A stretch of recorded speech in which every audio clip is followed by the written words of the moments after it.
Disappointed with results and with the performance as well. I think we never got the consistency in many areas to completely dominate the game. We always had the feeling that we had the ball, we had possession, we went in front twice, but the game wasn't grabbed, it wasn't dominated and controlled in the way that we normally do, because we were below the standards in some areas. And when you are not at your best but you are 2 times ahead, you have to be able to see the game off, and we weren't able to do it, especially with what happened in the second goal.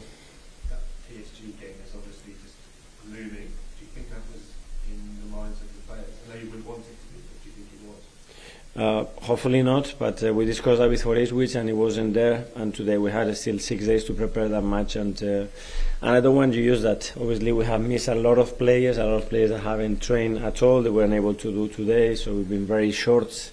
But as well, credit to Palace. They are very well organized. They are a really good side, and they made it difficult for us. And the reality as well that today we were at our best. Alex Bootsy.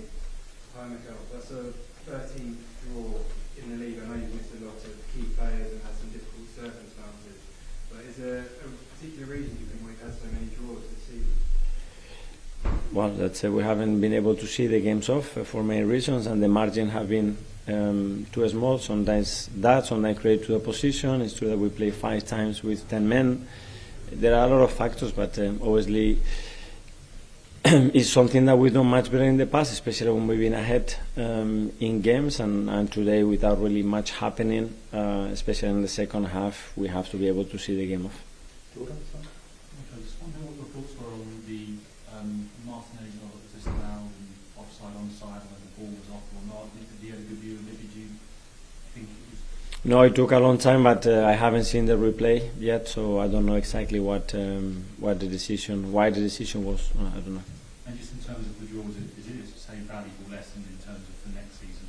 If you're going for a title, you just can't draw as many games as it is. Yeah, or lose. I mean, you have to win a certain amount of money of games and a certain amount of points. We have only lost 3 games, 2 of them with 10 men.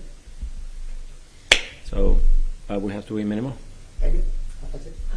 Sorry to mention this, Mikel, but having spent so much of the season looking at Liverpool and who's in front, are you now a little bit concerned about maybe what's behind and trying to stay in second? Because, difficult period of the season with the Champions League and the remaining games to play, and there are other teams on the hunt too. We always look, because we know how tough it is to win football matches in the Premier League, and especially with the amount of numbers and the amount of games that we have, we're going to have to be really good in both competition to earn the right to be where we want to end up. Does finishing second mean a lot to you? Sorry? Does finishing second mean a lot? We will see where we finish. We have to do everything that we can game by game. Mikel, what was the issue with Mikel and Ben White? Are you hopeful that they'll be alright for Tuesday? Yeah, we have to wait and see, but they weren't able to be in the squad today. Can I ask you as well about Leo? Obviously, didn't start either of those legs against Real Madrid. He responded 4 goals in his last 4 games. How impressed have you been with that reaction, and how much is he now pushing to start? Very good. I think he's been a very consistent player for us, whether playing as a 9, as a winger, starting or being a sub, and that's what you want from play. He's always ready, he's always fit, and he can make the difference in any moment. That's the best thing about Leo. I think the last couple, firstly, Tom, for Blonder. Hi. So you've had these 2 games, Ipswich and now this game. Do you feel like you've got a good idea in your mind about how you might set up for that game next week with those 2 experiences? Without understanding who is available at the moment, very difficult. Yeah, Brian James, yes. Hi, Mikel. There's some fresh reports just before this game around Thomas Partey's future, his contract. Is there any update in that, and do you want him to stay? I already gave the update the other day, and I think it's not for me to give any more information about that.